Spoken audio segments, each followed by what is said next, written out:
조선비즈 김민국 기자의 보도 내용이 있습니다. 성수기 주문, 폭주, 창문형 에어컨 국내 1위 파세코, 기술력 품질로 경쟁사 압도, 이런 기사가 나왔는데요. 현재까지 누적 판매 35만 대, 국내 시장서 압도적 1위다. 이렇게 소개를 하고 있습니다. 여름철 폭염에 비상생체 체제 가동, 하루 1200대 생산한다. 이렇게 소개를 하고 있고요. 성능 소음 측정 시설에 12억 투자했고 소비자 의견 반영한 신제품으로 시장 선두 지킬 것, 이런 내용의 보도를 했습니다. 자, 요즘에 이제 여름철 성수기니까 이런 뉴스가 나온 것 같은데, 이런 뉴스가 나오면은 뭐 상반기 실적이라든지 이런 거가 궁금한데, 뭐 그 내용이 좀 궁금하지만 현재로서 오늘 현재까지 데이터로는 1분기 실적을 분석해 볼 수밖에 없었습니다. 어, 이런 뭐 그 공정 과정, 납땜하는 건지 이런 과정이 좀 소개가 됐고요. 소음 측정 하는 그런 사진도 나와 있습니다. 그래서 1분기 실적을 스루풋 회계로 분석하고 손익분기점까지 예측을 해보는 내용으로 하겠습니다. 1분기까지는 매출이 29.8% 감소했고요. 영업손실이 37.44억 원 손실이 났습니다. 재고회전율은 0.4회전으로 매우 저조하게 나와 있습니다. 1분기에. 구독, 좋아요 부탁드리고 배속 보시기를 바랍니다. 먼저 원가회계 손익으로서 매출은 193억 원대로서 전년 동기보다 29.8% 감소했는데, 가공비 배부 재고자산은 7.4%가 증가했습니다. 매출 원가가 적게 감소했으니까 매출 원가가 늘었다는 얘기죠. 증가했다는 얘기죠. 매출 총액이 66.1%가 감소를 했고요. 판매 관리비를 조금 그 감소를 못 시켰으니까 영업손실 28억 7천만 원이 나와가지고 전년 동기보다 무려 442%가 하락을 했습니다.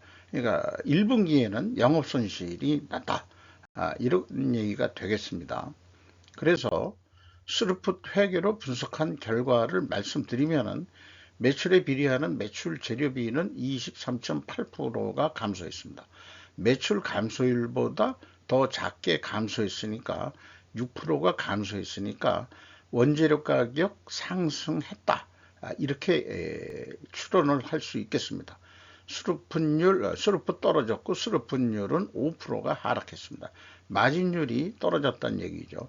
운영비용이 4.8% 감소했는데 결과적으로 생산성 크게 떨어졌고 영업손실 37억 4,400만 원 영업손실이 났는데, 전년도 기준으로 본다 그러면 무려 7,651%가 추락을 했습니다. 원가회계 영업이익보다도 8억 7,400만 원이 더 손실이 났는데, 이것은 가공비 배부 재고 자산이 증가했기 때문입니다. 일반적으로 매출이 감소하면 재고도 좀 줄여줘야 되는 것이 일반 상식인데, 이렇게 그 재고를 못 줄이는 그 경우가 다반사입니다. 다른 기업들도.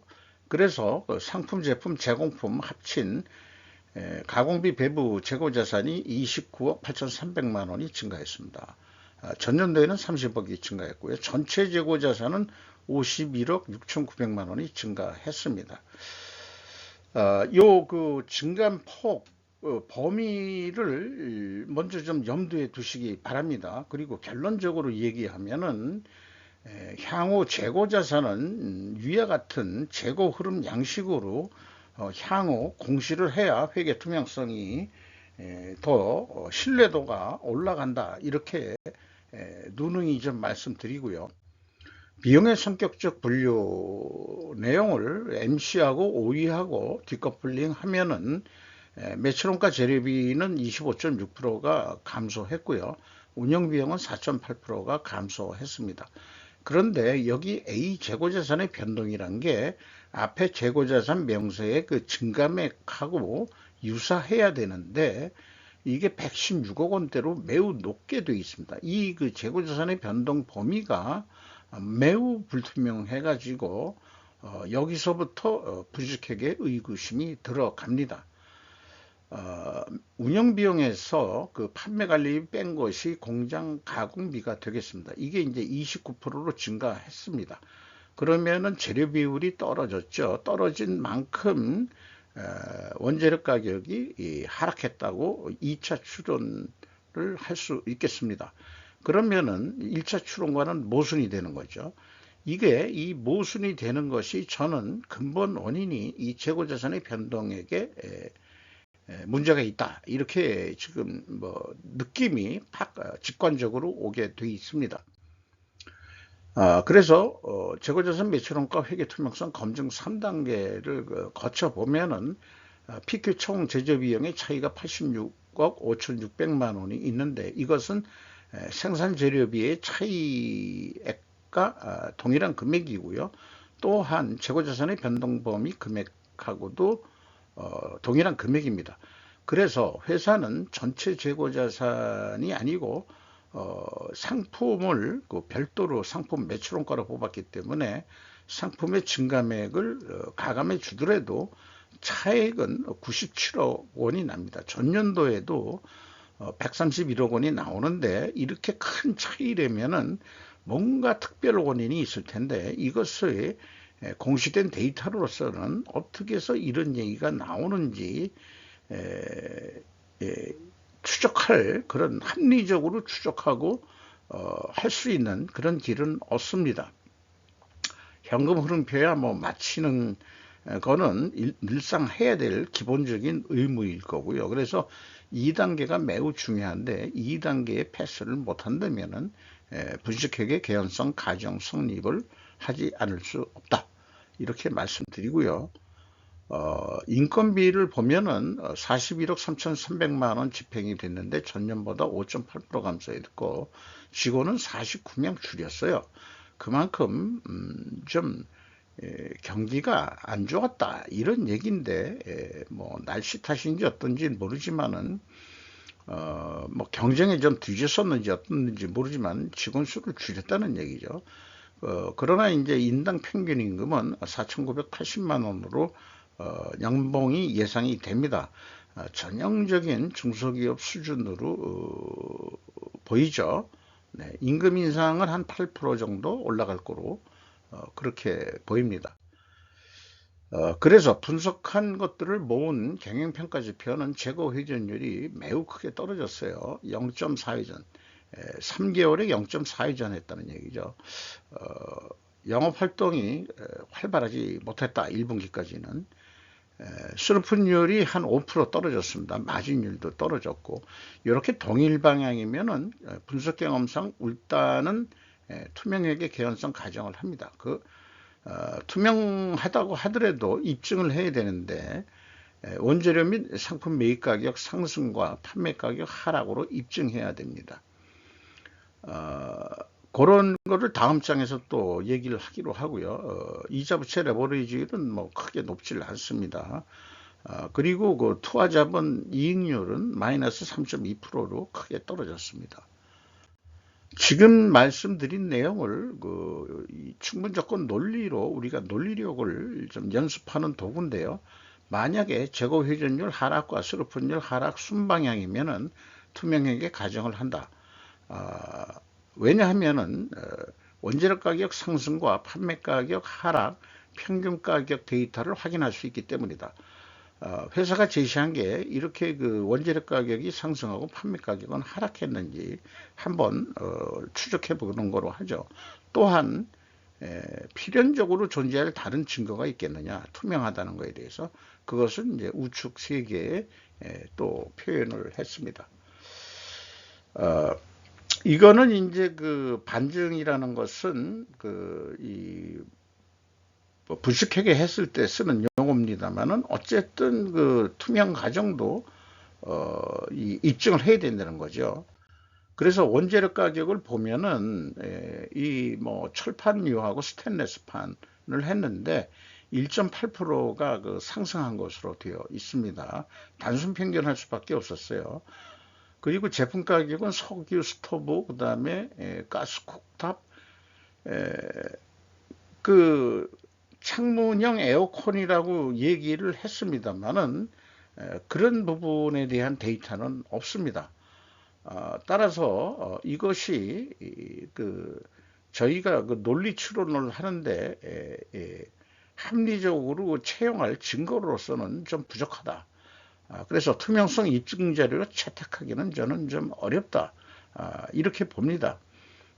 창문형 에어컨이 매출 비중이 그렇게 많다고 한다면은 분명히 반영을 했어야 될 거예요.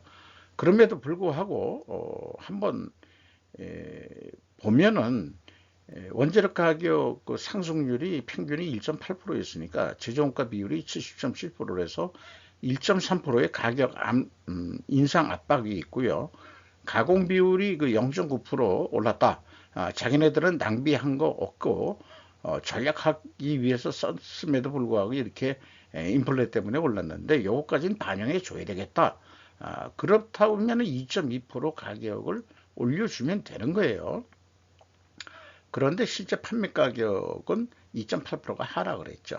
그러니까 외형적으로는 투명 회계 추론이 입증이 됩니다만은 아까 말씀드린 대로 전체를 대변할 수 없다. 그리고 일부 비용의 성격적 분류에서는 원재료 가격 하락을 또 추론을 했단 말이죠. 그게 안 맞아 떨어지는 모순이 있다 이겁니다.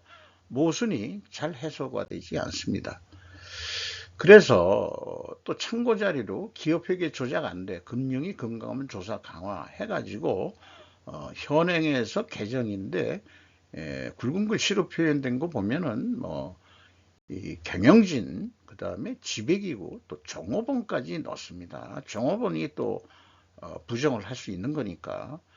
그리고 그 중요성 판단에서는 그 정보 이용자, 재무제표 이용자, 그러니까 이렇게 저같이 분석을 하든지 주식 투자하시는 분들 저의 의사 결정에 영향을 미치는 경우 중요하다.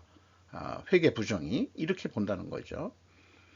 때문에 이런 그 금감원의 그 이 기업 회계 투명성에 대한 강화 이런 거로 봐가지고는 현행 우리나라의 지금 아까 그 재고자산 명세라든지 비용의 성격적 분류 이런 내용이 안 맞는다는 것은 여기 경영진, 지배기구, 종업원 싸잡아서 뭔가 이 뭐라고 그러게 다시 한번 인식을 새롭게 해야 될 것이라고 생각을 합니다. 1분기 실적을 토대로 해서 적자가 났으니까 손익분기점을 예측해 보면은 한 1350억 정도는 해야 된다. 그러면은 재고가 7%가 오르고 있기 때문에 증가하고 있기 때문에 한 31억 정도 나올 것 같다. 이런 계산입니다. 요거는 이제 3분기까지의 그 실적을 기준으로 하고 요거는 이제 4분기까지 연속해서 7%가 증가한다면은 한 29억 6,900만 원의 이익이 날 것이다. 반대로 재고가 7%를 줄인다고 한다면은 적자 31억 원으로 적자는 계속될 것입니다. 따라서 원가 회계에 아주 문제점이 극명하게 드러난다고 할 수 있겠습니다. 그러니까 재고를 못 줄이는 거죠. 원가 회계에 사로잡혀 있다 보니까. 그래서 그런 거에서 해방되기 위한 것이 바로 스루풋인데 스루풋으로는 7만 7천 원 아니 7만 7천인데 770억 정도면은 손익분기점이라기보다는 단순 그 비례를 하면은 이 정도 나온다 이거죠. 그러면 아까 손익분기점이 한 1,300억 정도 해야 되는데 좋다 이겁니다. 그러면은 이거를 그냥 단가라 판매 단가라고 생각해 가지고 7만 7천 원에 그냥 팔자. 그런데 돈을 버는 방법은 아까 재고 회전율이 0.4회전이었고 0.4회전을 4로 곱해봐야 1.6회전, 2회전도 못하는데 2.7회전까지 이걸 아주 경영혁신을 해야 될 겁니다. 68.9%. 이 정도까지 이 상승을 시킨다는 것은 매우 혁신적인 노력 활동을 해야 될 거예요. 그래서 매출이 다시 100만 원 단위로 환원해서 얘기하면은 1,300억 정도 하면은 42억 정도 남는 거로 되어 있다. 그런데 이 경우 원가 회계 기준은 13만 5천 원인데 스루풋 회계 기준은 7만 7천 원뿐이 안 나오거든요. 이런 것이 왜 그 갭이 너무 큰 것도 결국 그 재고 자산의 변동액에 뭐가 문제가 있다, 이렇게 보는 겁니다. 그러니까 예측도 합리적으로 못한다. 스루프 회계라는 비교 도구가 있기 때문에 이런 문제점이 앞으로도 나오고 뒤에 계획할 때도 이렇게 어센딩 디센딩 해서 기초부터 훑고 가고 뒤에서부터 계획을 해가지고 백오더 방식으로도 이렇게 예측을 해보면은 이 갭이 너무 큰 것도 이 결산에 문제가 있다, 이렇게 볼 수밖에 없는 거예요. 그래서 지금 이 회사 경우에는 재고가 증가했죠.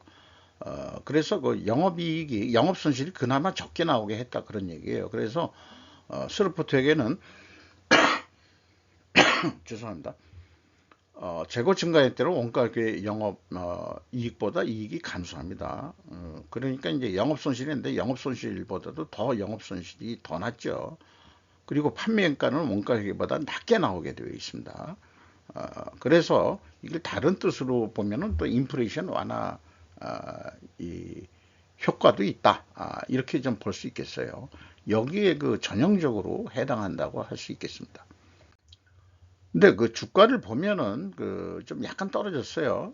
그래가지고 장법 가격 대비 그나마 그래도 240%인데 지금 그 실적으로 봐서는 더 떨어져야 될 것 같은데 뭐 좀 높게 형성되어 있습니다. 5% 이상 주주는 유일한 씨가 32.64%, 유정한 씨가 30.14%를 가지고 있습니다. 이 이상 그 분석 내용을 파세코, 옛날에 이 석유 스토브를 우리나라 별로 안 쓰는데 어디에서 왜 수출이 많이 되냐 그러면 거꾸로 중동에서 많이 쓴다고 그래요.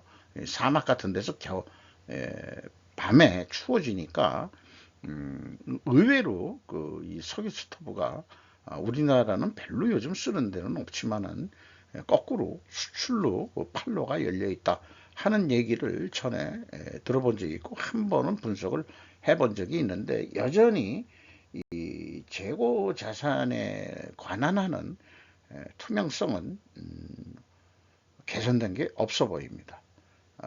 이상 마치도록 하겠습니다.